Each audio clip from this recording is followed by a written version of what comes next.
भाषण यहाँ दूंगा।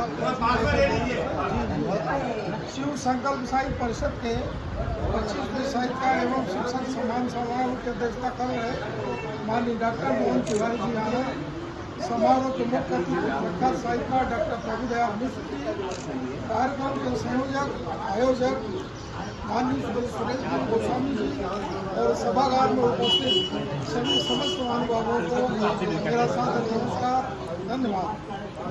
मैं बहुत आभारी हूँ गोस्वामी जी का कि आपने बहुत गरिमामय कार्यक्रम में मुझे मुख्य अतिथि के रूप में आमंत्रित कर मेरे सम्मान में श्री वृद्धि की है।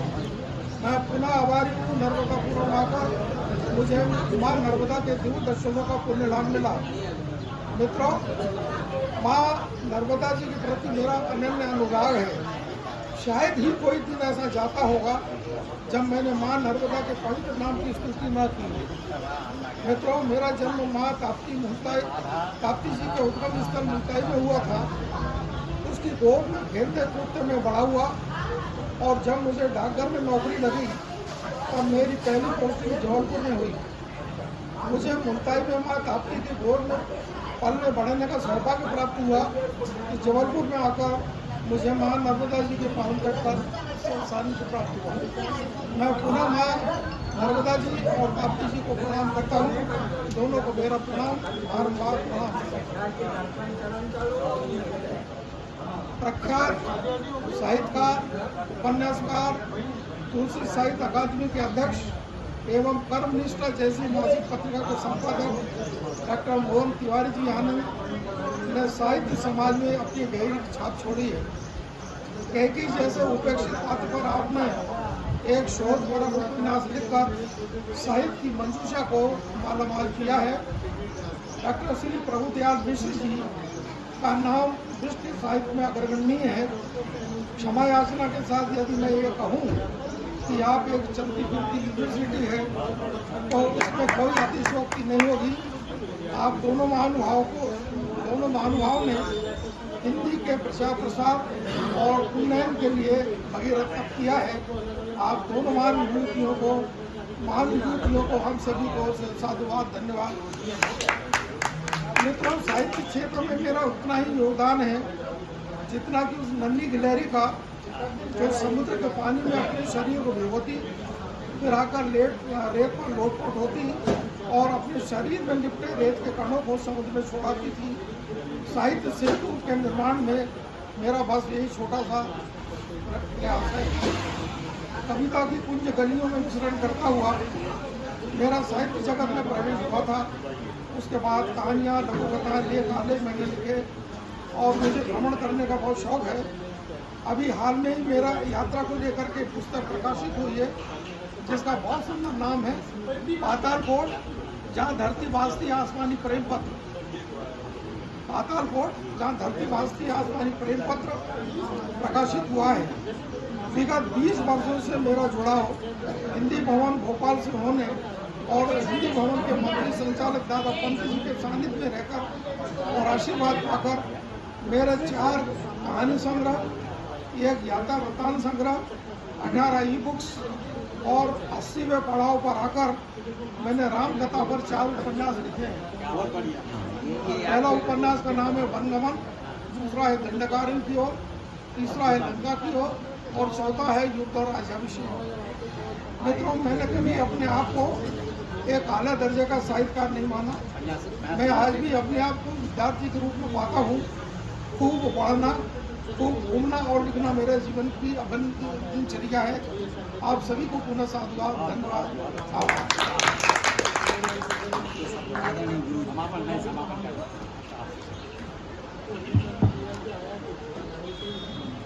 तस्मै श्री गुरुमूर्ति नमेरम श्री दक्षिणामूर्ति। ये दक्षिणामूर्ति स्त्रोत्र में एक ध्रुव पर बार बार आता है और इसी संबोधन के साथ मैंने आपको अपनी किताब भेंट करते हुए लिखा, तस्मै श्री गुरुमूर्ति नमेरम श्री दक्षिणामूर्ति। मैं तो विचार करके आया था कि इसके 9 जो श्लोक हैं उनका पाठ करूँगा, लेकिन अवसर नहीं है। आपने उधर 2 बातें कही थी। एक तो सौंदर्य लहरी की बात की थी, एक श्लोक उसका सुना देता हूँ, मूल और अनुवाद, और एक वेद मंत्र का मूल और अनुवाद, यानी एक मिनट का। सौंदर्य लहरी की आपने बात की थी, तो ये बड़ा प्यारा आदिशंकर का भी स्मरण किया गया। उसमें आदिशंकर प्रार्थना करते हैं, और स्तोत्र में तो वेदांत है उनका निष्ठा का विषय, लेकिन स्तोत्र भी कितने रचे उन्होंने, और इसी उसमें आदिशक्ति, त्रिपुरा शक्ति के संबंध में सौंदर्य लहरी लिखी। कदा काले माता कथय कलितालक तटरसम, कदा काले माता कथय कलितालक तटरसम, पिबेयं विद्यार्थी तव चरण निर्णे जनजलम, प्रकृत्या मूकानाम कुछ कविता कारणतया, प्रकृत्या मूकानाम कुछ कविता कारणतया, यदा धत्ते वाणी मुखकमलतांबूलरस्तां। हिंदी में माता कह कबलाल महावर चरण तुम्हारे, माता कह कबलाल महावर चरण तुम्हारे, प्रक्षालित जल विद्यार्थी बन पान करूंगा। माता कह कबलाल महावर चरण तुम्हारे, प्रक्षालित जल विद्यार्थी बन पान करूंगा। वाणी जो तांबूल सिक्त मुख रसधारा से, वाणी जो तांबूल सिक्त मुख रसधारा से, जन्मजात गूंगे में भी कविता उपजाती, जन्मजात गूंगे में भी कविता उपजाती। अपने आप को अपन मानते थे आदिशंकर।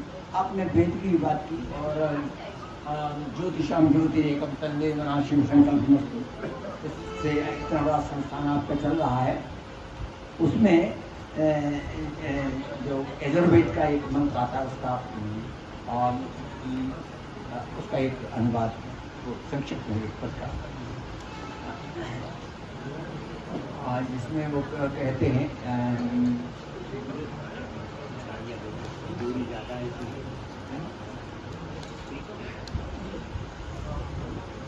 चलिए मेरे ख्याल से अध्यक्ष महोदय ही बोल रहे हैं।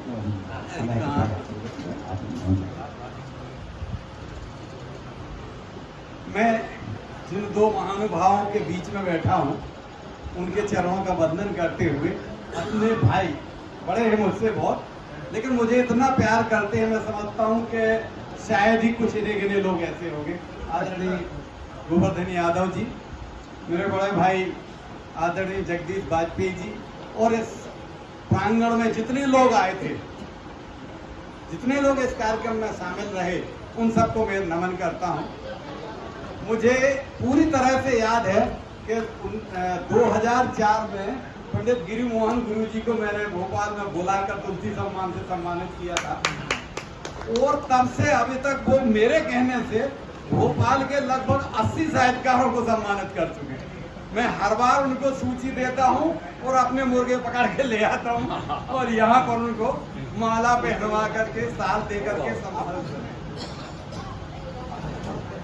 मैंने संभवतः वैसे 248 जिलों में तुलसी साहित्य अकादमी की इकाइयां चलती हैं, और अशोक तिवारी जी इसके गवाह हैं कि हिंदुस्तान के हर प्रांत के दौरे किए, लेकिन ऐसा स्वच्छ प्रसन्न भाव में और आदर्शता का पूर्ण जो कार्य पंडित जी कर रहे हैं, साल में 3 सम्मान करना, हम लोग तो एक करने में बड़े परेशान होते हैं, महीनों लग जाते हैं, और पंडित जी हमेशा, वो उनका अपना कुछ नहीं है, माँ नर्मदा की उनके ऊपर कृपा है, शिक्षा कर्म से जुड़े रहे, इस वजह से वो पुण्य प्रताप जो है, आप समझ सकते हैं कि जिस सम्मान को लेके पंडित प्रभुदयाल मिश्र जी स्वयं यहाँ पधारे हो, इससे बड़ा और क्या हो सकता है। आदरणीय रावत जी, शिक्षा के क्षेत्र में इतने महान साहित्यकार डॉक्टर राजेश तिवारी जी, महाकवि जिनने भगवान श्री कृष्ण के ग्रंथ श्रीमद् भागवत पुराण को दोहों में श्री कृष्ण लीलामृतम का सृजन किया है, वो इस प्रांगण में सम्मान लेने आए हैं, इससे और क्या हो सकता है। गोवर्धन भाई आज नहीं, मैंने इन्हें अनेकों बार, वैसे तो इन जैसा यायावर आज की तारीख में हिंदुस्तान में कोई एक होगा, जहां देखो वहां का उनका फोटो, जहां देखो उनकी यात्रा का वृतांत, और मेरे पास तो वो भेजते ही रहते हैं, इसलिए कर्मनिष्ठा में छपने के लिए, और मैं नहीं जानता कि ये कुछ भेजें और मेरी पत्रिका में ये प्रकाशित ना हो। आप सबको मेरा नमन, उत्कृष्ट कार्यक्रम की बधाई तो नहीं दे सकता, लेकिन पंडित जी के चरण छूकर कहता हूं आप शतायु हो और ऐसे ही, और मेरे कहने पे कम से कम 200 लोगों को तो सम्मानित करने का टारगेट बना के रखें। धन्यवाद। बहुत आवश्यक था आपका बोलना, बिना बोले जा रहे थे आप, इतनी बात जो है ना सभी की तरफ से सबकी तरफ में हो गई। हाँ विशेष रूप से इस आयोजन में उन्होंने अहम भूमिका निभाई। हमारे आचार्य भगवत पंडित अजय द्विवेदी जी और तथा मेरे सभी समस्त सहयोगी और विशेष रूप से भाई कैलाश यादव, जगदीश वाजपेयी, रणजीत सिंह, ये सारे लोग जो हैं हमारी एक आवाज़ पर चले आते हैं और हम उनके प्रत्युत्तर में उन्हें कुछ नहीं दे पाते, हम इसका मलाल रहता है, पर उनका सहयोग हमें बराबर मिलता है। यह हमारे लिए बड़े गौरव की बात है। एक बात पुनः जयकार के बाद में उद्घोष के बाद जय उद्घोष बोलेंगे। हम माँ ललिता अम्बा के चरणों में प्रणाम करते हुए भाई आचार्य परिवार श्री अजय दुबे का आभार मानते हुए कार्यक्रम का समापन घोषणा करते हैं। बोलिए हर हर